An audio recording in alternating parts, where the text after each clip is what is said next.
الحمد لله الذي وحده والصلاة والسلام على من لا نبي بعده وعلى عترته الطاهرة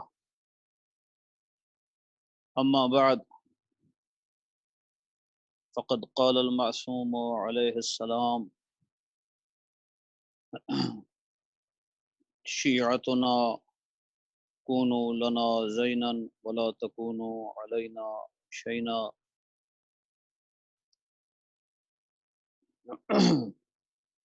مومنین کرام، اللہ تبارک و تعالی آپ سب کو سلامت رکھے۔ جہاں جہاں مومنین تک ہماری آواز پہنچ رہی ہے، خداوند متعال آپ سب کو آفات، آحات، بلیات ارضی و سماوی سے محفوظ و مأمون فرمائے۔ ماہ مبارک رمضان ہے، ہم شکر گزار ہیں اس خالق لم یزل ولا یزال کے کہ جس اللہ نے ایک مرتبہ پھر ہمیں اس ماہ مبارک کی فیوز و برکات سے بہرہ مند ہونے کی سعادت نصیب فرمائی ہے۔ یہ ماہ رمضان کیا ہے، کتنی برکتیں اپنے اندر لے کر کے آیا ہے، اور ہمیں اس سے کس طرح بہرہ مند ہونا ہے۔ معصوم کی حدیث مبارکہ ہے، پیغمبر اعظم صلی اللہ علیہ وآلہ وسلم کا ارشاد گرامی قدر ہے کہ یہ مہینہ 3 چیزیں اپنے اندر لے کر کے آیا ہے۔ گویا اس کا جو پہلا عشرہ ہے وہ اپنے اندر ایک خصوصیت رکھتا ہے، یعنی پہلے 10 دن۔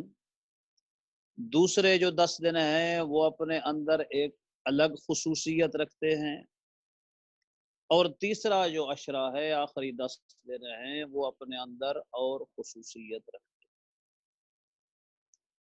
پیغمبر اکرم فرماتے ہیں یہ مہینہ اولہ رحمت، اس کی ابتدا میں رحمت الہی کی بہار ہے،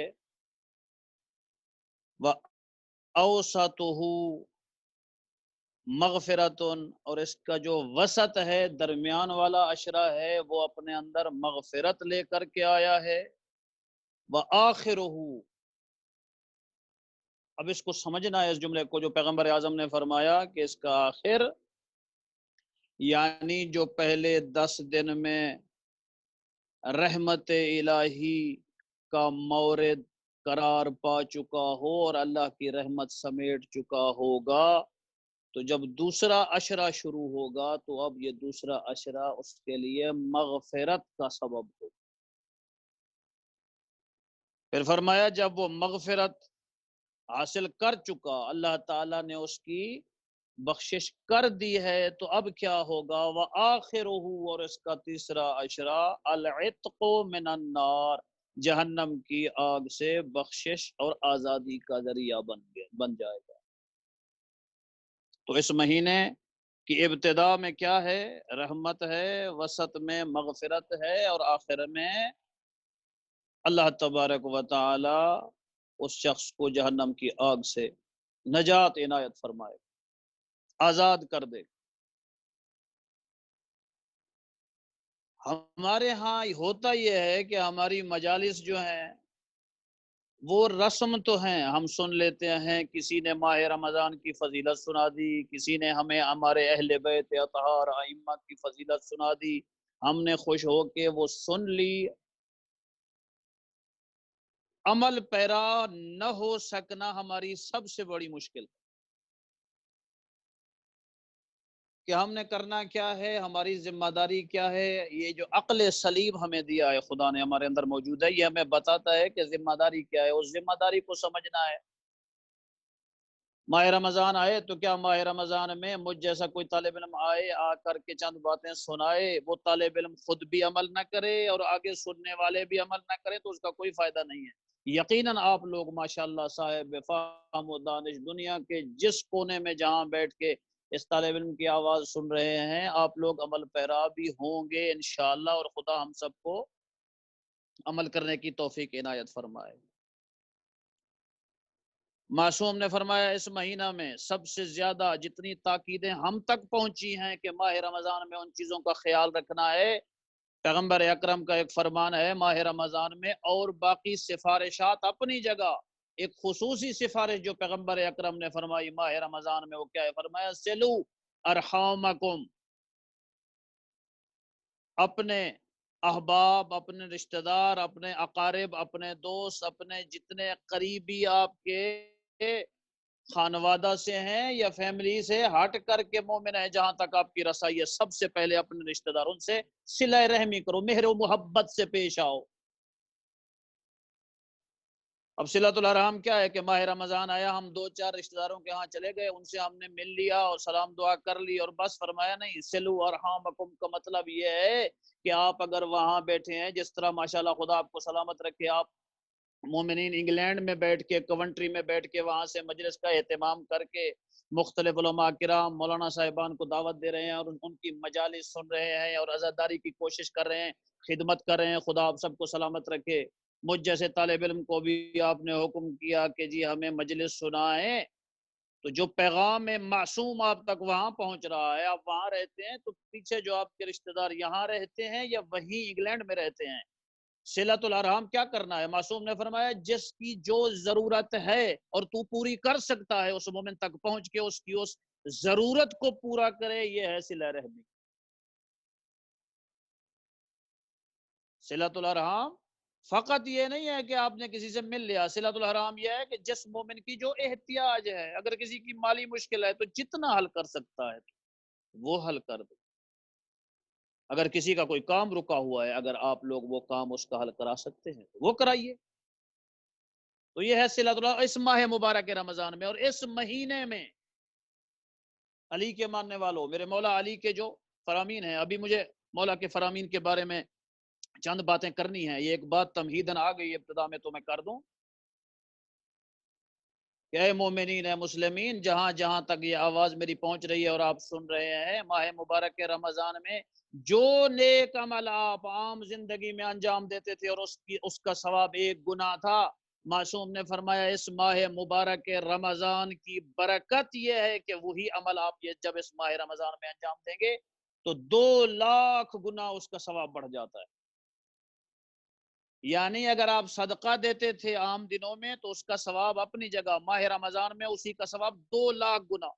ایران و عراق میں جو پڑھے لکھے لوگ ہیں یا علماء ہیں یا اہل علم و دانش و فکر ہیں، وہ اپنے واجبات کی جو ادائیگی ہے، خمس کی ادائیگی ہے یا دیگر واجبات، عطیات، صدقات ہیں، انہوں نے کوشش کرنی ہوتی ہے کہ وہ اس کی ڈیٹ رکھتے ہیں ماہ رمضان میں، خمس ادا کرنا ہے تو اس کی ڈیٹ بھی ماہ رمضان میں، دیگر اگر خرچ کرنا ہے انفاق فی سبیل اللہ تو ماہ رمضان میں، کیوں کہ میرا واجب بھی ادا ہو جائے گا، اوپر سے میں 2 لاکھ گنا نیکی بھی کما لوں گا۔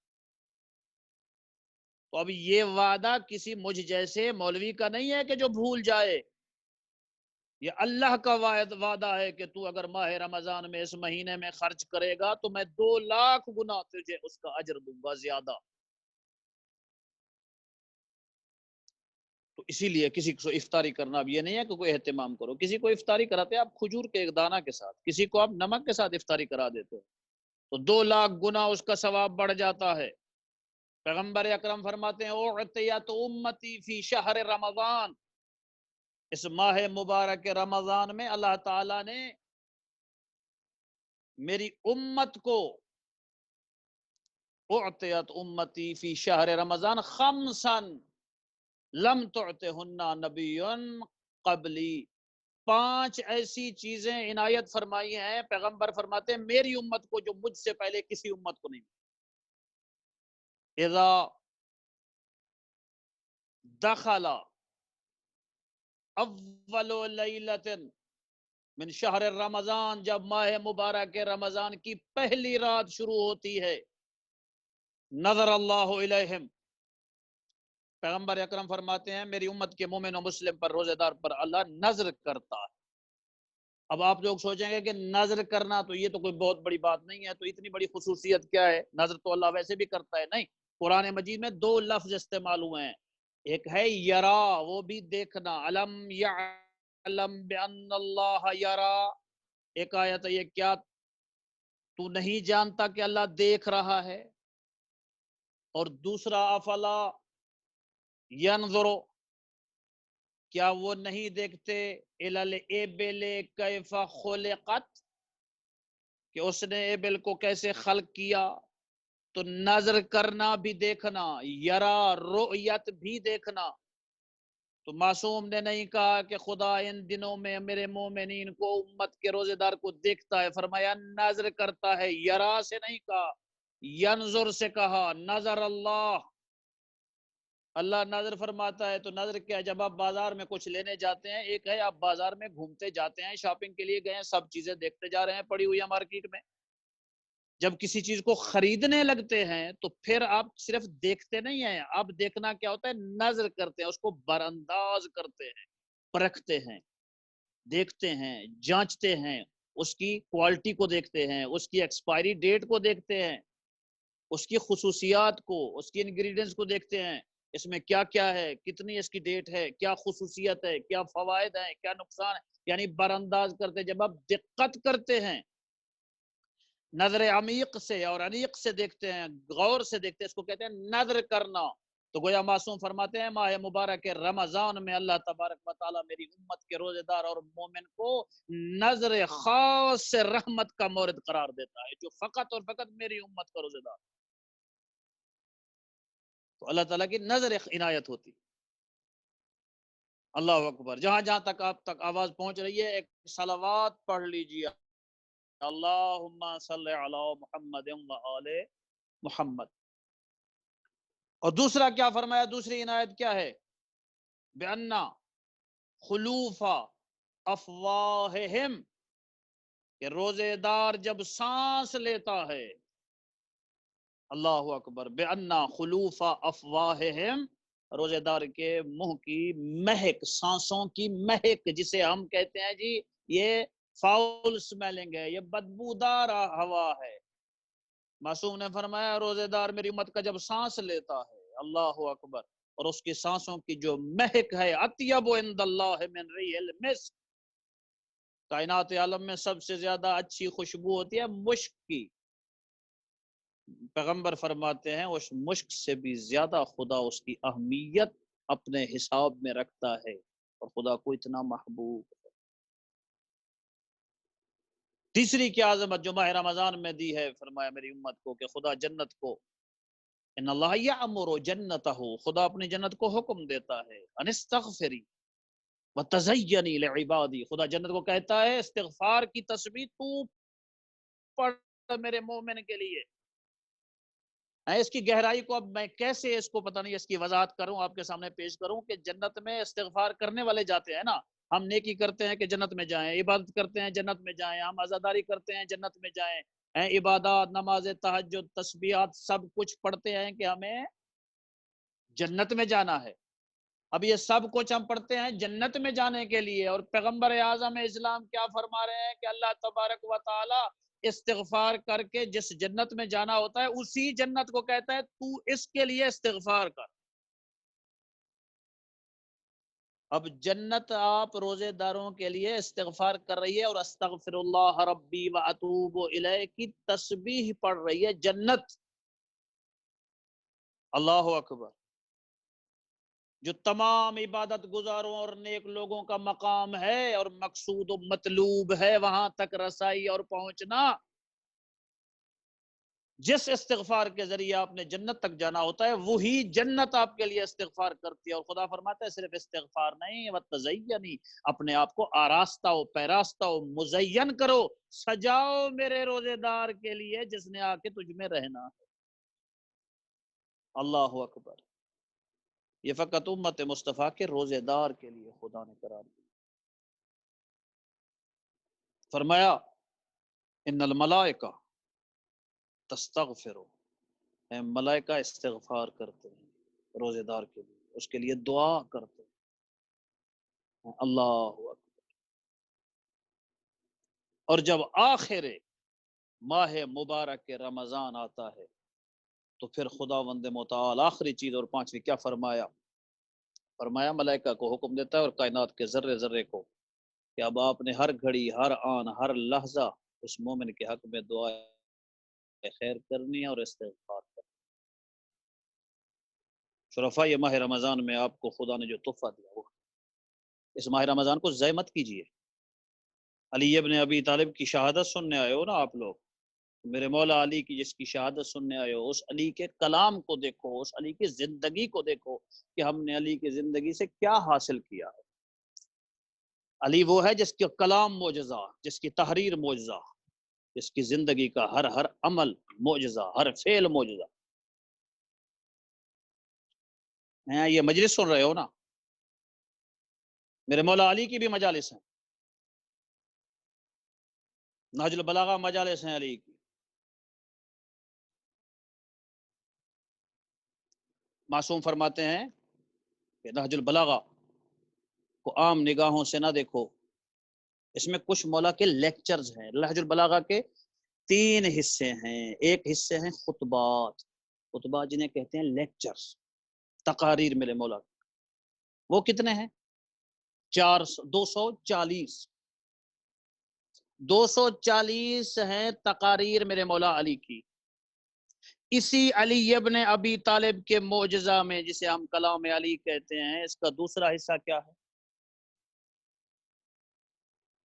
فرمایا اس کا دوسرا حصہ ہے مکتوبات، لیٹرز، جو علی نے خط لکھے ہیں۔ وہ کتنے ہیں؟ وہ ہیں 79۔ وہ خط ہم نے کتنے پڑھے؟ اسی نہج البلاغہ کے آخر میں جو کلمات حکمت آمیز ہیں میرے مولا کی، جسے آپ کہتے ہیں یہ فلاں کی سینگ ہے اور فلاں کا قول ہے اور اقوال زنی ہیں، میرے مولا علی کے جو اقوال ہیں وہ کتنے ہیں؟ فرمایا 480۔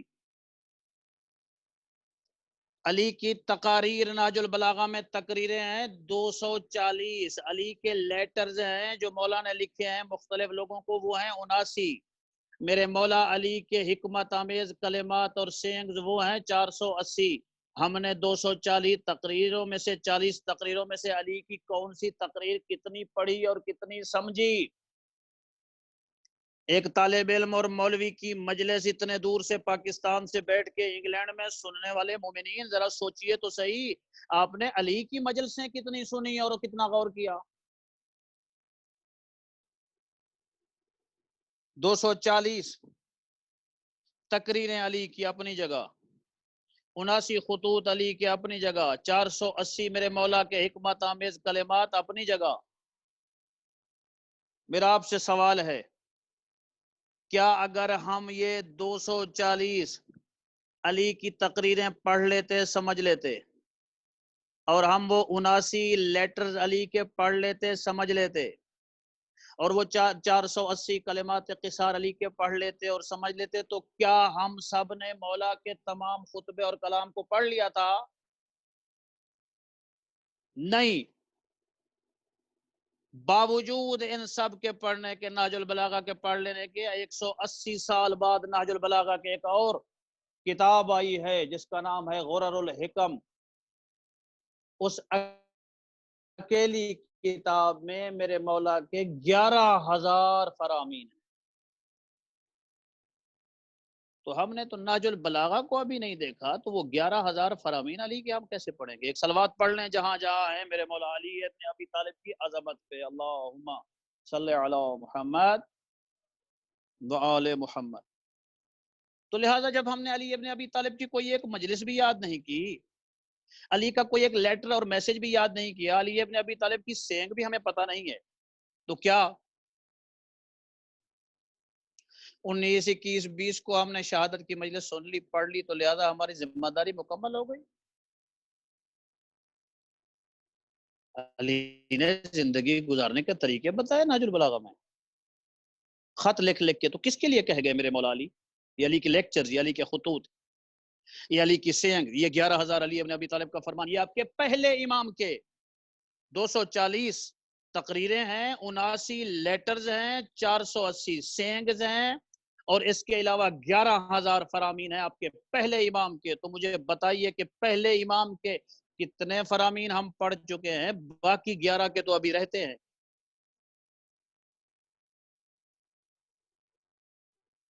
قرآن مجید اللہ تعالیٰ کا ہم نے کتنا پڑھا؟ یہ رات آنے والی ہے جو قرآن مجید کے نزول کی رات ہے، اگر ہم نے قرآن پڑھا ہوتا تو قرآن کی ایک آیت ہمیں یہ نہ کہہ رہی ہوتی کہ میدان محشر میں پیغمبر اکرم نے اللہ تعالیٰ کے حضور جب جانا ہے تو قرآن مجید کا ایک شکوہ پیش کرنا ہے مصطفیٰ نے، یا رب ان قومی اتخذوا ھذا القرآن مہجورا، اے خدایا میری اس قوم نے اس قرآن سے ہجرت کر لی تھی، قرآن کو پیٹ کر کے چلے گئے تھے۔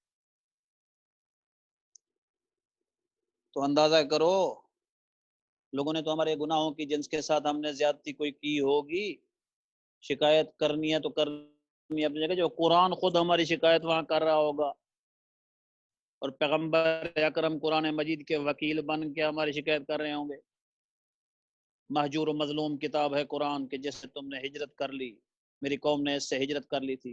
اور دوسری کیا کتاب ہے جو مہجور و مظلوم ہے؟ وہ نہج البلاغہ ہے، جس سے ہم ہجرت کر چکے ہیں۔ اور تیسری ایک مہجور و مظلوم کتاب ہے جس سے ہم نے ہجرت کر لی ہے، وہ کیا ہے؟ وہ علی ابن ابی طالب کے پوتے علی زین العابدین کی کتاب صحیفہ کاملہ ہے، صحیفہ سجادی ہے، جس سے ہم نے ہجرت کر لی۔ قرآن آئین تھا، ہم نے نہیں پڑھا۔ علی ابن ابی طالب کی کتاب ہمیں اسلوب زندگی سکھاتی تھی، ہم نے نہیں پڑھا۔ علی ابن الحسین سجاد کی کتاب ہمیں آداب عبادت سکھاتی تھی، وہ ہم نے دیکھی تک نہیں۔ تو ہماری زندگی میں آئین الہی کیسے آئے؟ کیسے ہم اس کو اپنی زندگی میں لاگو کریں؟ اسلوب و ضوابط زندگی، جو اخلاق اور سمت کا تعین جو ہمیں علی بتانے والے تھے، اس کتاب کو ہم نے دیکھا نہیں ہے، تو ہماری سمت درست کیسے ہو؟ اور جب سید سجاد کے آداب عبادت کو ہم نے دعاؤں کی کتاب کو دیکھا نہیں، تو ہمیں دعاؤں کی سمجھ کیسے؟ جب قرآن سے ہم دور ہوں، ناج البلاغہ سے ہم دور ہوں، صحیفہ کاملہ سے ہم دور ہوں، باقی دنیا کو چھوڑ دیجئے، مومن و مسلمان خود کو دیکھ لیجئے، کیوں پھر فطرت کروٹ نہ لے؟ آج لوگ ہمیں میسج بھیجتے ہیں کہ بلا یہ کرونا کیا ہے، یہ امتحان ہے یا عذاب ہے؟ عذاب کس پہ آتا ہے اور امتحان کس کا ہوتا ہے؟ مومن پہ اگر کوئی دکھ آئے، تیری زندگی کا صفحہ اگر ہو کلیئر، تیرے اعمال ہو مکمل، تیرے واجبات کی ادائیگی ہو مکمل، تو نے ائمہ اہل بیت اطہار کی سیرت پہ اپنی زندگی گزاری ہو، اور اس کے باوجود تجھ پہ کوئی مشکل آ جائے، تو پھر یہ ہے امتحان۔ تو کسی مولوی اہل علم سے نہ پوچھ کہ یہ عذاب ہے یا امتحان ہے، اپنی زندگی کو دیکھ لے۔ اگر تو نے اپنی ذمہ داریاں ساری پوری کر رکھی ہیں تو پھر یہ امتحان ہے، اگر تو نے ذمہ داریوں کو پورا نہیں کیا تو پھر عذاب۔ کیوں پوچھتا پھر رہا ہے کسی سے؟ لوگ کہتے ہیں جی ہماری سفارش، ہماری شفاعت معصوم کریں گے یا نہیں کریں گے، پتہ نہیں کریں گے یا نہیں کریں گے۔ معصوم نے فرمایا یہ تو سوچتا نہ رہے، ہم نے تیری اسی فکر میں خدا نے رکھ دیا، اور ہم نے تجھے بتا دیا، تجھے کسی سے پوچھنے کی ضرورت نہیں ہے، اپنے اعمال نامے پہ خود فکر کرتا جا، اپنے فکر کے ترازو پہ تولتا جا، دیکھتا جا، ہم نے بتا دیا ہے کہ اگر زندگی ایسی گزاری تو یہی تو نے اپنی شفاعت خود دیکھ لی، اور اگر زندگی کا صفحہ ایسا نہیں ہے جو ہم نے تمہیں بتایا اور اپنے راستے بنائے پھر رہا ہے تو پھر سمجھ لے کہ تیری شفاعت کیسی ہے۔ اب پوچھتے ہیں کرونا عذاب ہے یا کیا ہے؟ اپنے کردار پہ مجھ سمیت ہر بندہ خود غور کرتا جائے، جس جس کا کردار جیسا ہے یہ اس کے لیے ویسا ہے۔ میں اب ایک تلخ بات کرنے لگا ہوں، مجھے نہیں پتا میرے سننے والے کس کس طبیعت اور مزاج کے ہوں، مگر طالب علم ہوں، طالب علمانہ سی بات کرنے لگا ہوں۔ ایک چھوٹا سا جراثومہ آیا، خدا نے سب سے پوچھا لمن الملک، آج کس کی شاہی ہے؟ سبھی سے پوچھا اس نے، قدرت نے۔ بیت اللہ بند ہو گیا، مسجد نبوی بند ہو گئی، زواری بند ہو گئی، عزاداری بند ہو گئی۔ کیوں؟ کیا عزاداری کی عظمت میں کمی آ گئی کہ اہل بیت اطہار کو جو خدا نے عزت و عظمت دی تھی یا معجزے دیے تھے، کیا ان میں اثر نہیں رہا؟ استغفر اللہ، نعوذ باللہ، نہیں نہیں، ایسا کچھ نہیں ہے۔ جو بیت اللہ کو عزت میرے خدا نے دی تھی وہ وہیں پہ قائم ہے، جو مسجد نبوی اور روضہ نبوی کی عظمت تھی وہ وہیں پہ ہے، جو نجف و کربلا و کاظمین و سامرہ و مشہد و قم کی جو عظمت تھی وہ وہیں قائم ہے جہاں خدا نے رکھی تھی۔ ان کی عزت میں کمی نہیں آئی، ہم سے یہ سارا نظام الہی روٹ گیا، یہ سارے حصے ہیں اس کے نظام کے، یہ نظام مقدس ہم سے ناراض ہے، آؤ مل کے اس کو منائیں۔ یہ نظام مقدس کس طرح؟ حج پہ جانے لگے تو حج کو بیچا، ریاکاری بنا دی، کاروان حج لوٹنے لگے، زواری پہ جانے لگے تو زوار کو بیچا، زواری کو بیچا، وہاں ہوٹلوں والوں کے ساتھ مل کر کے اگر ہم قافلہ سالار ہیں تو ہم نے ریٹ بڑھائے، کاؤنٹنگ کی، شمارش کی، واپس آئے تو حساب لگائے۔ یہاں عزاداری کرنے لگے تو ہم نے عزاداری کو بیچا، میں پڑھنے والا ہوں تو میں نے اپنے بیان کو بیچا، سننے والے نے اپنی عزاداری کو بیچا، مظلوم کی عزاداری۔ اور بانی نے دیکھا کہ کتنی گاڑیاں، کتنے مہمان، کتنی دیگیں، لوگ کیا کہہ رہے ہیں، سنا آج میں نے جلسہ کیسے کرایا، مجلس کتنی، وہ کہتے جی کیا بات ہے، اگر تو ثواب اور اندر سے تجھے ذوق ہوتا تو شکر کرتا۔ اسی محفل میں رہتے ہیں ہم، اسی ملک میں رہتے ہیں، پوری دنیا میں جاتے ہیں، جہاں جہاں مجھ جیسے طالب علم کو 20-25 ملکوں میں جانے کے اسی عزاداری کے صدقے میں اتفاق ہوا، مجلس کے بعد لوگ خوشی بھی ہو تو دل میں ہو، مگر کیسی خوشی، مجلس کے بعد خوشی یہ ہو کہ آج معصومین کی ارواح میرے گھر مہمان تھے کیونکہ میرے گھر مجلس تھی۔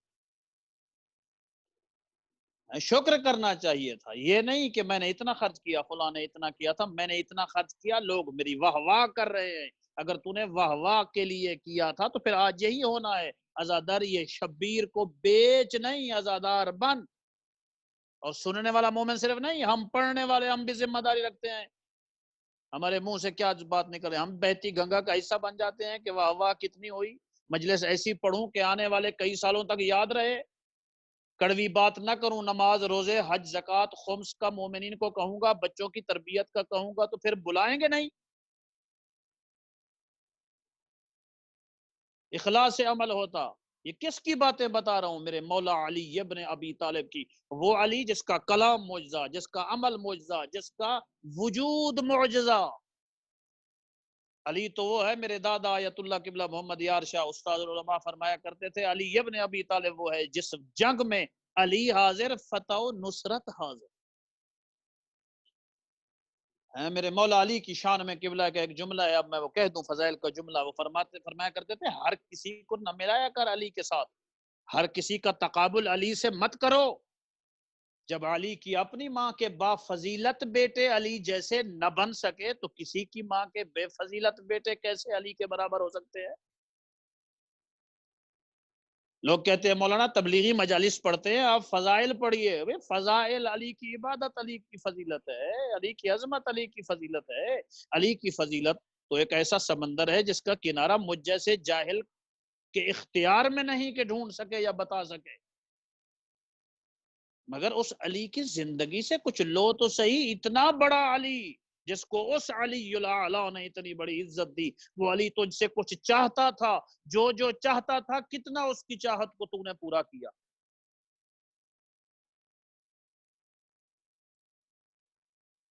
اخلاص پیدا کیجئے، ابھی سنبھل جائیے، جہاں جہاں مجلس کرانے والے عزادار اور جو بانیان مجلس سن رہے ہو، ابھی سنبھل جاؤ۔ پتہ ہے آپ جب ایصال ثواب کی مجلس کراتے ہو، یہی جو مجلس ایصال ثواب کی ابھی مجھ سے پڑھوا رہے ہو، وہاں بیٹھ کر کے، اس کی عظمت کیا ہے؟ علماء اخلاق فرماتے ہیں جب آپ ایصال ثواب کا کوئی انتظام کرتے ہیں، مجلس کا انتظام کرتے ہیں، اور ملائکہ جا کے اس مرنے والے کے پاس جا کے اسے خبر دیتے تھا، معصوم فرماتے ہیں ہر عمل مرنے والے کا بند ہو جاتا ہے، ایک عمل کی خدا اجازت دیتا ہے، وہ کیا ہے؟ دعا۔ جب فرشتے اس کو خبر دیتے ہیں کہ تیرے عزیز نے، تیرے بیٹے نے تیرے حق میں مجلس کرائی تھی، تو وہ وہاں دعا کے لیے ہاتھ بلند کرتا ہے۔ معصوم فرماتے ہیں خدا اس عالم وحدت و وحشت و غربت میں اس کی وہ دعا جو آپ کے حق میں کرتا ہے وہ رد نہیں کرتا۔ جو آپ کی زندگی میں آسانیاں آ جاتی ہیں اور خوش بختی اور خوشحالی آ جاتی ہے، سمجھ جایا کریں کہ آپ نے جب کوئی ایصال ثواب کا انتظام کیا، وہاں قبر میں آپ کے بزرگوں نے آپ کے حق میں دعا کی۔ اور یاد رکھیے اگر مجلس دینی ہو تو دعا کرتے ہیں اور دعا رد نہیں ہوتی ہے، اگر مجلس دینی نہ ہو، شرمندگی کا باعث ہو اور ان کو خبر ملے تو وہ پھر بد دعا بھی کرتے ہیں۔ ایسا نہ ہو کہ ہمارے بزرگان کو جب خبر ملے کہ آپ کے عزیزوں نے آپ کے لیے انتظام کیا تھا تو وہ ہمارے حق میں بد دعا کریں۔ خدا ہمیں توفیق دے کہ ہم اہل بیت کی زندگی سے سبق حاصل کریں۔ شرفاء، یتیم ہو گئی علی کی بیٹیاں،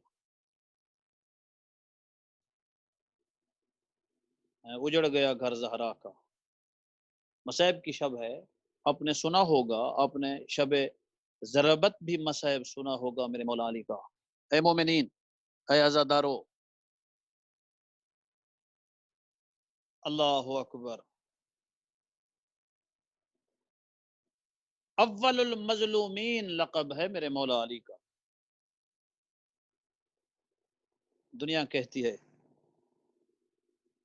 کہ علی کی مظلومیت کا جو آپ کہتے ہیں، حسین بڑے مظلوم ہیں، میرے مولا حسین بہت بڑے مظلوم ہیں۔ آیت اللہ شہید مرتضی مطہری مقتل مطہر میں لکھتے ہیں، وہ کہتے ہیں دنیا کہتی ہے کہ حسین بڑا مظلوم ہے۔ اللہ اکبر، آقا مطہری کہتے ہیں حسین بڑا مظلوم ہے، اس میں کوئی شک نہیں، مگر جتنی دیر تک حسین زندہ رہے کسی شقی کی یہ جرأت نہ ہو سکی کہ وہ زینب کے خیمے کی جانب قدم بڑھا سکے۔ آقا کہتے ہیں علی تو وہ مظلوم ہے، علی دیکھتا رہا، علی کا گھر لٹتا رہا، زہرا زخمی ہوتی رہی۔ اللہ اکبر۔ ایک باغیچے میں ایک روایت ہے، کسی اہل علم کی زبانی ہم تک پہنچی کہ ایک باغیچے میں چند لوگ بیٹھے تھے تو کسی نے سوال کر لیا وہاں کہ مظلوم کسے کہتے ہیں؟ ایک شخص بولا، اس نے کہا مظلوم وہ ہوتا ہے جس کا مال کوئی لوٹ لے۔ دوسرے شخص نے کہا مظلوم اسے کہتے ہیں جو بے دردی کے ساتھ بغیر کسی جرم کے قتل کر دیا۔ اللہ اکبر۔ یا آپ کے اور میرے مولا علی کے رونے کی آواز آئی۔ مولا فرماتے ہیں مظلوم وہ نہیں ہوتا جو بے دردی کے ساتھ قتل ہو، مظلوم وہ بھی نہیں ہوتا جس کا مال لوٹ لیا جائے۔ پوچھا گیا یا علی مظلوم کون ہے؟ فرماتے ہیں مظلوم وہ ہے جس کے ہاتھوں میں رسن ہو اور اس کے سامنے اس کی زوجہ کو تماچے مارے جا رہے ہیں۔ اللہ اکبر۔ شرفا، میں نے جملہ پڑھ دیا، مجھے نہیں معلوم جہاں جہاں بیٹھے ہو کس انداز میں یہ جملہ سنو گے، کتنا تمہارے دل پہ یہ جملہ اثر کرے گا۔ شرفا، علی ابن ابی طالب کو جب لے کے جا رہے تھے نا گھر سے، کوئی جتنا بڑا بہادر ہو، کوئی جتنا بڑا مرد میدان ہو، جب مشکل گھڑی آئے نا تو اس کو رشتہ دار احباب یاد آتے ہیں۔ ایک روایت کے جملے ہیں، جگر پھٹنے کو آتا ہے، کلیجہ منہ کو آتا ہے، یہ روایت پڑھ کے کہ علی جیسا مرد میدان، اشجع الناس والعرب علی، اتنا بڑا بہادر علی جب لے کے جا رہے تھے نا علی کے گلے میں رسن ڈال کے، شرفا روایت میں ہے جو ہی علی گھر کے دروازہ کے قریب آئے چوکھٹ پہ ہاتھ رکھا، علی نے سرد آہ بھری اور کہا واہ حمزہ تھا، کاش آج حمزہ ہوتا، کاش آج میرا بھائی جعفر ہوتا۔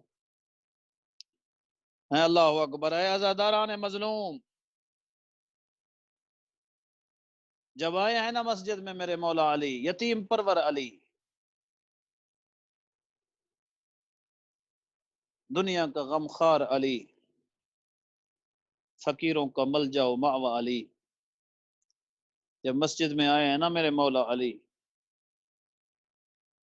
اللہ اکبر۔ مصائب آپ سن چکے ہوں گے شب ضربت کہ مولا آئے، یہ اوندھے منہ لعین شقی پڑا ہوا تھا، اسے کہتے ہیں اٹھ علی اپنا کام کرنے آیا ہے، تو اپنا کام کر۔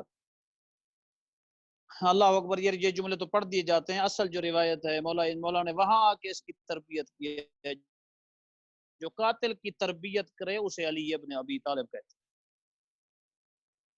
یہ تلوار سینے کے نیچے چھپائے اوندے منہ سویا ہوا تھا، فرماتے ہیں اے شخص سیدھا سونا انبیاء کی صفت ہے، دائیں کروٹ سونا اولیاء کی، بائیں سونا اوصیاء کی، اور جس طرح تو سو رہا ہے یہ شیطان کی صفت ہے۔ اللہ اکبر۔ اس سے پہلے ایک جملہ ہے، معصوم فرماتے ہیں جو روایت ہم سے متعلق ہو وہ مومن کی امانت ہوتی ہے۔ امانت، ایک جملہ یاد آ گیا تو سنا دوں۔ جب وفات کی خبر پہنچی تھی نا میرے مولا علی کو، مسجد میں جب علی نماز پڑھ رہے تھے اور سیدہ دنیا سے گئی تھی، تو روایت میں ہے کہ حسن و حسین جب دوڑ کے آئے تھے نا مسجد میں بابا کو خبر دینے کے لیے، روایت کے جملے ہیں علی ابن ابی طالب نماز ختم کر کے اٹھنے لگے مصلی سے تو شہزادوں نے یک زباں ہو کے ایک جملہ کہا تھا، یا ابتا ماتت امنا، بابا ہماری ماں کا انتقال ہو گیا، ہماری ماں مر گئی۔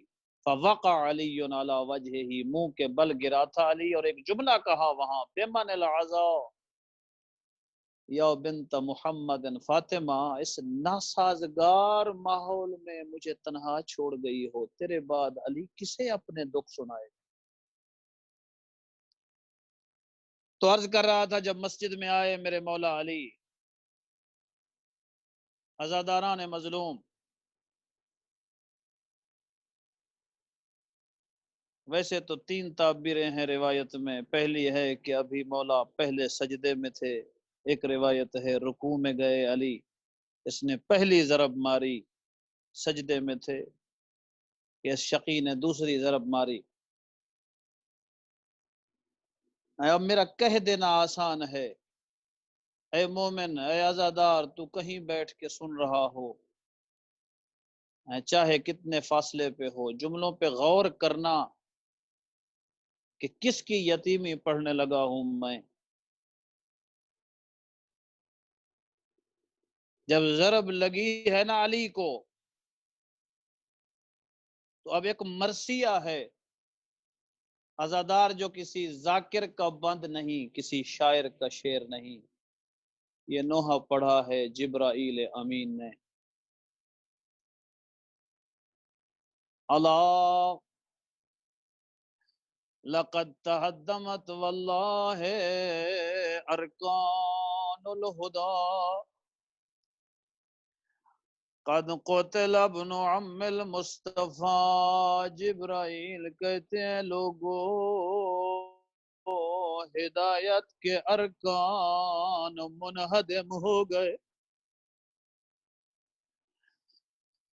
واللہ ارکان الہدا، خدا کی قسم آج ہدایت کے ارکان منہدم ہو گئے۔ قد قتل ابن عم المصطفیٰ، محمد کا بھائی مارا گیا۔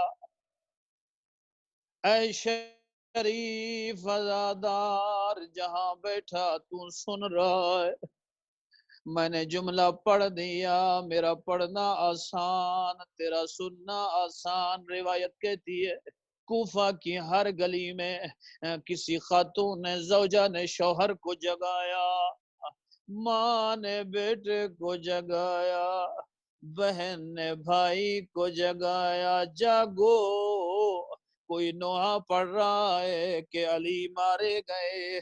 شرفاء، اے عزادارو، یہ تو لوگ سن کے روئے، تم بھی سن کے کہیں تو رو رہے ہوگے، کسی کا دل دکھ رہا ہوگا، کسی کے دل پہ چوٹ لگ رہی ہوگی۔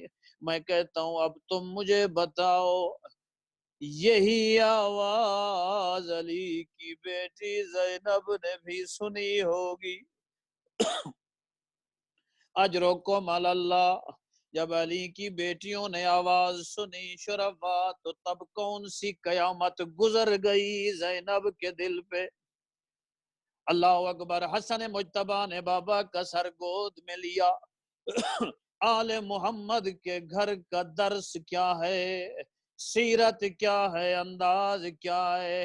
شرفا، علی زخمی ہے، حسن نے علی کا سر گود میں لیا ہوا ہے، حسن رونے لگے، شرفا علی کو سنبھالنے لگے، رو کے مولا کہتے ہیں حسن بیٹا مجھے بعد میں سنبھالنا، پہلے جماعت کرا، نماز پڑھا۔ یہ آل محمد کے گھر کا درس ہے۔ علی جیسا بابا زخمی ہے، حسن نماز پڑھا رہے ہیں۔ اللہ اکبر، اجرکم علی اللہ۔ اے مومنین، خدا مرحومین کے درجات بلند فرمائے۔ جن مومنین نے مجلس کے لیے تقاضا کیا، مجلس کا اہتمام و انتظام کیا، جن مرحومین کے لیے انتظام کیا، خدا ان مرحومین کے درجات بلند فرمائے۔ اے مومنو، جہاں جہاں بیٹھے ہو، گھروں میں بیٹھ کے علی کی عزاداری اس انداز میں کرنے والوں، مل کے دعا کرو، خدا قبول فرمائے گا۔ میرے اللہ، تجھے علی کی شہادت کا واسطہ، دیکھ علی کے ماننے والے کس انداز میں عزاداری کر رہے ہیں۔ دنیا گھروں میں آرام میں مشغول ہو، شرفا تسکین میں ہوگی، سکون کی حالت میں ہوگی، مگر آل محمد کے ماننے والے گھروں میں بیٹھے زینب کلثوم کی یتیمی کو رو رہے ہیں۔ اللہ اکبر، اجرکم علی اللہ۔ میرے اللہ، اے مومن، جب تو روتا ہے، جب تو روتا ہے، ایک روایت ہے سید العلماء علامہ علی نقی نقن لکھنوی کے جملے تھے، وہ فرماتے ہیں پوری زندگی مومن درود بھیجتا ہے محمد و آل محمد پر۔ یہ جملہ سننا، پوری زندگی مومن درود بھیجتے ہیں۔ میرے پانچویں ہادی دین مولا امام محمد باقر فرماتے ہیں، اے مومن، جب ہماری مصیبت کا ذکر سن کے تو روتا ہے، تیری آنکھ میں آنسو آئے، ہم آل محمد تجھ پہ صلوات بھیجتے۔ اجرکم علی اللہ۔ یہ مومن کی عزت و عظمت ہے، اس آنسو کی قیمت ہے۔ خدا کے لیے اس ماہ رمضان میں تیری آنکھ میں آنسو آئے، اس کا تحفظ کرنا۔ اس آنسو کو عزت اللہ نے دی ہے، اس عزت کی تحفظ اس عزت کا تحفظ تو نے کرنا ہے اپنے عمل کے ذریعے۔ شرفاء، اب لے کے چلے علی ابن ابی طالب کو، جملہ سننا شرفاء، جب لے کے چلے، روایت میں ابھی چند قدم چلے تھے کہ اطلاعی خبر ملی، علی کا قاتل گرفتار ہو گیا۔ اے دنیا کے مختلف حصوں میں بیٹھ کر گئے، علی کی مظلومیت سن کے رونے والوں، اے آل محمد کی غربت پہ رو رو کے کبھی نہ تھکنے والی قوم کے شریف عزادارو، اب تم سب کو ساتھ ملا کے میں نجف کی جانب منہ کر کے مولا کی خدمت میں ایک جملہ کہنا چاہتا ہوں۔ خبر ملی کہ علی کا قاتل گرفتار ہو گیا، پکڑا گیا۔ میں عرض کرتا ہوں، یا علی، قاتل پکڑا گیا، ایک ضرب تھی، ایک قاتل تھا، چند لمحوں میں گرفتار ہو گیا۔ یا علی، قاتل ان کے پکڑے جاتے ہیں جن کا کوئی وارث موجود ہو۔ یا علی، تیرا ایک قاتل تھا، تجھے ایک ضرب لگی تھی، ہمیں تیرا مظلوم بیٹا یاد آ گیا جس کا ایک قاتل نہ تھا، ایک ضرب نہ تھی، جس لعین کے ہاتھ میں جو کچھ تھا وہ مرضی سے مارتا رہا، جانتے تھے اس کا اکبر مارا گیا، اس کا عباس چلا گیا، اجرکم علی اللہ، پھر ہم آپ لے کے چلے ہیں مولا کو گھر کی جانب، جب گھر کی جانب بڑھے، اجرکم علی اللہ، اجرکم علی اللہ، جب گھر کی جانب جانے لگے، روایت میں ابھی گھر سے چند قدم کے فاصلے پہ تھے کہ مولا نے کہا حسن بیٹا رک جاؤ، میرے صحابہ کو کہو گھروں کو لوٹ جائیں۔ تو کسی نے عرض کیا مولا آپ زخمی ہیں، آپ کے با وفا ساتھی ہیں، ہمیں خود سے جدا کیوں کرتے ہو؟ رو کے مولا کہتے ہیں میری مجبوری ہے یا علی، کیسی مجبوری ہے؟ رو کے کہتے ہیں میرے زخمی ہونے کی خبر میری بیٹیوں تک پہنچ چکی ہے، جب میں گھر میں گیا میری حالت دیکھ کے میری بیٹیوں نے رونا ہے، میں برداشت نہیں کرتا، میرے صحابہ کے کانوں تک میری زینب کے رونے کی آواز آئے، میں عرض کرتا ہوں یا علی یہ تیرے نمازی صحابہ ہیں، آپ برداشت نہیں کر رہے، تیری بیٹیوں کی آواز سنے، اس وقت تیری روح پہ کیا گزری ہوگی جب یہی زینب تھی، شام غریبہ تھی، شمر نیزے کے ساتھ ردا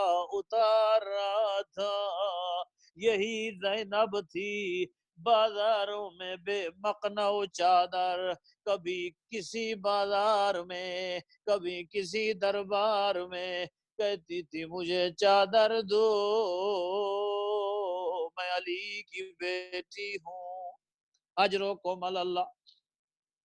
چربا بس آخری جملے، ختم ہو گئی مجلس، سراج غم والے نے ایک روایت لکھی ہے، کہتا ہے علی سب کو وصیت کرنے لگے، کہتے ہیں میری ساری اولاد حسن کے حوالے، کہتے ہیں حسن آج کے بعد علی بن کے ان کا خیال رکھنا، 21 کی صبح علی وصیتیں کر رہے، کہتے ہیں حسن سب کا خیال علی بن کے رکھنا، ساری اولاد حسن کے حوالے، حسن حسین کے حوالے، پھر کہتے ہیں حسین تو ادھر آ میرے قریب آ، جب مظلوم نئے نوا آئے فرماتے ہیں حسین تو عباس کے حوالے، اور شرفا روایت کے جملے، جب کہا حسین تو عباس کے حوالے تو علی کی پائتی کی جانب، پیروں کی جانب کسی کے رونے کی آواز آئی، پوچھتے ہیں حسن یہ کون مستور ہے؟ کہتے ہیں بابا یہ عباس کی ماں میری ام البنین رو رہی ہے، جب ام البنین کے رونے کی آواز سنی تو پوچھتے ہیں ام البنین میرے اس جملے پہ ابھی کیوں روئی ہو؟ کہتی ہے مولا ساری اولاد حسن کے حوالے، حسن حسین کے حوالے، حسین عباس کے حوالے، مولا میرا عباس کس کے حوالے؟ اجرکم علی اللہ، شرفا جب کہا میرا عباس کس کے حوالے، اس وقت مولا علی فرماتے ہیں زینب میرے قریبا، چادر میں لپٹی زینب کبریٰ مریم کربلا جب قریب آئی تو کہتے ہیں عباس تو زینب کے حوالے، اجرکم علی اللہ، علی جانے، علی کے فیصلے علی خود جانے، مجھے نہیں معلوم کیوں کہا عباس تو زینب کے حوالے، چرب اب روئی ہے علی کی بیٹی، کہتی ہیں بابا ہمیشہ ہمیشہ بیٹیوں کے بارے چروا ہمارے ہاں ہمارے سرے کی علاقے میں کہا جاتا ہے ہمیشہ دیاں دیاں پارتا پترا نو دتیا ویں دیا بیٹیوں کا بیٹوں کو کہا جاتا ہے خیال رکھنا. رو کے کہتی ہے بابا اگر عباس میرے حوالے میں زینب کس کے حوالے. اللہ اکبر. روئے ہے علی جب بی بی نے کہا ساری اولاد حسن کے حوالے، حسن حسین کے حوالے، حسین عباس کے حوالے، عباس زینب کے حوالے. مجھے بتا میں زینب کس کے حوالے. بابا میرے بارے بھی تو کسی کو وصیت فرمائیں گے. رو کے علی کہتے ہیں حسین میرا سجاد لے آ. اجرکم اللہ. میرا سجاد لے آ. 3 سال کے مولا سجاد جب سید سجاد کو لائے کہتے ہیں زینب بیٹا تو سجاد کے حوالے. سجاد جانے بازار جانے زینب جانے. اجرکم اللہ. اجرکم اللہ. میرے اللہ مومنین کی ان روتی آنکھوں کو دیکھ ہمارے گناہ معاف فرما. شرفاء دفن ہو گئے علی. میں کہتا ہوں اے شریف مومن، اے شریف عزادار، ہم سب مل کے کہتے ہیں یا علی عزت کے ساتھ جنازہ اٹھا. وصیت کی میرے مولا نے، فرماتے ہیں میری قبر تیار ملے گی. اللہ اکبر. جو آدم صفی اللہ اور نوح نجی اللہ نے تیار کی تھی، فرماتے ہیں حسن و حسین میرا جنازہ پائنتی کی جانب اٹھانا، سرانے کی جانب ملائکہ اٹھائیں گے. چروا جب جنازہ قبرستان میں پہنچا، روایت کے جملے علی ابن ابی طالب کو قبر میں اتارنے لگے تو سب جو جنازے میں شریک تھے سب کے کانوں تک ایک آواز پہنچی. پیغمبر اکرم فرماتے ہیں اے میرا امت کا ستایا مظلوم ویر، مصطفیٰ تجھے لینے آیا ہے. اجرکم اللہ. اب سیرت کا ایک جملہ سن لو شرفا مجلس تمام. آخری جملہ جب علی کو دفن کر کے واپس آنے لگے شرفا ایک محلے سے گزر ہوا، کسی ضعیف کے رونے کی آواز آئی. روایت میں مولا حسن مجتبی اس گھر میں گئے. اے عبد خدا کیوں روتا ہے؟ وہ کہتا ہے ایک کوئی خدا کا صالح بندہ تھا، کوئی کریم متب انسان تھا جو میرے ہاں آتا تھا، میری عیادت کرتا تھا، میرے لیے کھانا لاتا تھا. میں معذور ہوں، جب کھانا لاتا میری بینائی نہیں ہے، وہ چھوٹے چھوٹے لقمے بنا کے میرے منہ میں رکھتا تھا، میں کھانا کھاتا. کبھی میں اس سے ناراض ہوتا، سخت کلامی کرتا، وہ کبھی مجھ سے سخت کلامی نہیں کرتا تھا، پھر بھی میرا خیال رکھتا. جب میں پوچھتا تو کون ہے تو کہتا تھا جو مال میں لایا ہوں یہ تو کسی مالک کا ہے، میں تو مزدور ہوں، مومنین کی خدمت کے لیے مال لاتا ہوں. جب حسن مجتبی نے کلام کی تو وہ شخص کہتا ہے آج تو 3 دن کے بعد آیا ہے. چونکہ حسن کلیجہ علی سے ملتا تھا، کہتا ہے تو آج آیا ہے، 3 دن کہاں تھا؟ اس وقت رو کے حسن مولا کہتے ہیں عبد خدا وہ میرے بابا علی تھے جو 3 دن پہلے زخمی ہوئے، آج میں دفن کر کے واپس آ رہا ہوں. تو وہ رویا رو کے کہتا ہے ایسے کریم امام کو کس شقی نے قتل کیا ہے. اللہ اکبر. شرفا یہ سیرت ائمہ ہے، یہ سیرت ائمہ ہے.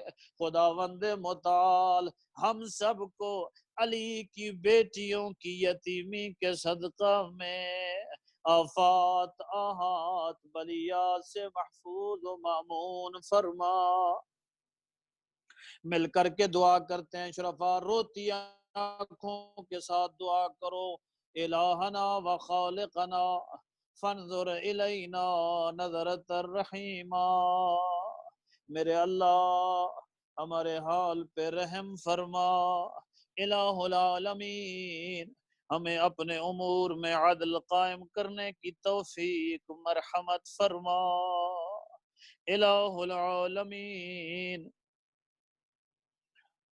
پالنے والے نیکی کی توفیق عنایت فرما، برائی کی توفیق سلب فرما.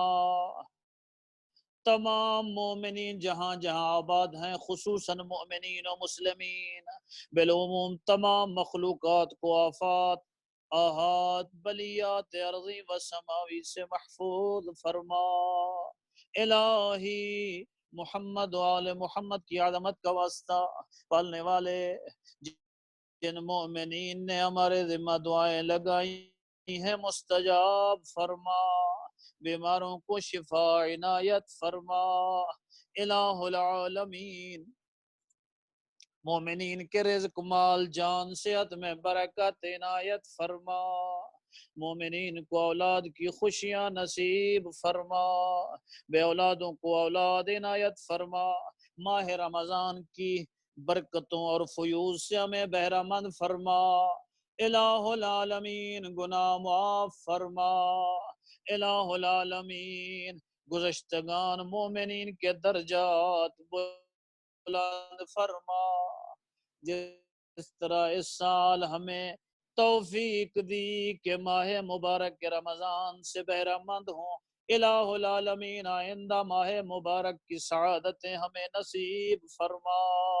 الہ العالمین اس مجلس میں دامے درہمیں قدمیں سخنے جو مومن شریک کار ہے، معاون ہیں، مصروف و مشغول انتظام و انصرام ہے، پوری دنیا میں جہاں جہاں عزادار بستے ہیں، سب کی توفیقات میں ازدیاد و وسعت عنایت فرما. علماء و مراجع کے سائے دراز فرما. الہ العالمین ہمیں اپنے عقائد میں اصلاح کر کے صحیح معنوں میں جو محمد و آل محمد نے ہمیں عقیدہ توحید اصول دین اور فروع دین کے مطابق جو ہمیں جیسا بتایا اس پہ پابند رہنے کی توفیق مرحمت فرما. الہ العالمین علماء و مراجع سے ہمیں متمسک رہنے کی توفیق مرحمت فرما.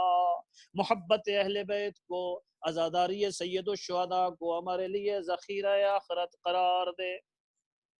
الہ العالمین مرحومین سید ابرار حسین شاہ، سید منور حسین، سید اصغر علی، سید افتخار حسین، سید زوار حسین، الہ العالمین اور جو مومنین اس خاندان کے اور جو کرمانی سادات کے خانوادہ سے مومنین دنیا سے چلے گئے ان کے درجات بلند فرما. جوار علی ابن ابی طالب میں جگہ عنایت فرما. تمام مومنین اور خصوصاً کونٹری سٹی انگلینڈ میں رہنے والے عزادار القائم سینٹر سے متعلق اور باقی جو مومنین وہاں موجود ہیں، جو مدرسہ اور سینٹر کی خدمت کرتے ہیں، جو عزاداری کی خدمت کرتے ہیں، پورے انگلینڈ میں، پورے امریکہ، پوری دنیا میں، پاکستان میں، جہاں جہاں کوئی نیک مومن، کوئی مومن عزاداری درس آل محمد، درس اخلاق، ماتمداری، سوز خانی، منقبت گوئی، قصیدہ گوئی، صحیح معنوں میں جو ذکر پاک کی توفیق رکھتا ہے اور اس میں مشغول ہے، اس توفیق میں وسعت عنایت فرما. الہی و سیدی و مولایا، میرے مولا تیرے سوا ہم کوئی نہیں رکھتے جو ہماری دعائیں سنے. پالنے والے اسماء مبارک کہ خصوصاً ان راتوں میں، جن راتوں میں مقدرات تقسیم ہوتے ہیں، الہ العالمین تمام مومنین کے مقدرات نیک فرما، اپنے خصوصی خزانہ رحمت سے ہر مومن و مسلم کو بہرمند فرما۔ الہی اس پر آشوب و پر فتن دور میں میرے اللہ وارث زمانہ سرکار مہدی کا ظہور فرما، مہدی امم الہ العالمین سرکار زمانہ کہ یار و انصار و اعوان میں ہمارا شمار فرما، زیارت نصرت تائید کی توفیق مرحمت فرما، امام زمانہ کی عزت و عظمت کا واسطہ اس کرونا وائرس وبا اور ایسی تمام آفات و آحات و بلیات کو دفع فرما، جو بیمار ہیں شفا دے، جو اس سے متاثر ہیں شفا دے، باقی سب کو محفوظ و مامون فرما، جو شہداء مظلومین مسلمین پوری دنیا میں مسلمان پریشان حال ہیں الہ العالمین ان سب کی محافظت فرما، جمہوریہ اسلامی کی حفاظت فرما، وطن عزیز کی حفاظت فرما، رب صلی علی محمد وآل محمد وعجل فرجهم وسهل مخرجهم واهلك أعداءهم أجمعين، اللهم عجل لوليك الفرج واجعلنا من أعوانه وأنصاره وشيعته، اللهم صل على محمد وآل یا محمد علی یا وعجل علی یا علی یا یا علی علی یا یا علی یا علی